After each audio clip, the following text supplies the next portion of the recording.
外口遮伫落雨，学生煞还阁要来学校提册，因为后礼拜就要考试咯。丰泰山岛离予台南市放3天假期，也毋过学习袂当停。台南一中的老师就自发性的采用山顶教学。每一个班都有建置一个 classroom 的班群，就是虽然是停课，但学生的学习就也没有受到影响。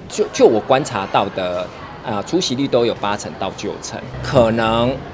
效果没有实体上课那么好。虽然有山顶课程，也毋过效果有限。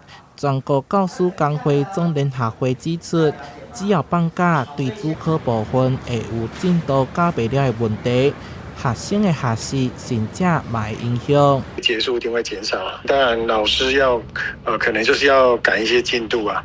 那另外就是对学生的一个学习，可能以往可能有一些复习的时间就会缩短这样子。可以弹性调整这个定期评量周，在前后1周内实施完毕。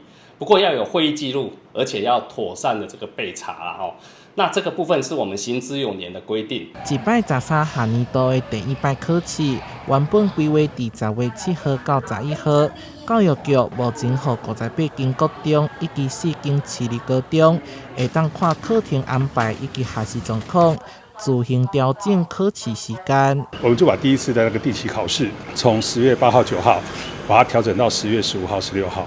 我们期待利用这样的方式，可以让同学在第一次段考的复习，还有进度上有更完整的准备。台风假就是有计划读书，然后还有做一些题本。老师有请我们多写复习讲义，因为在段考之后，我们也有复习考。因为老师都有上线上课程，所以大部分进度没有拖累太多。学生放假自主学习。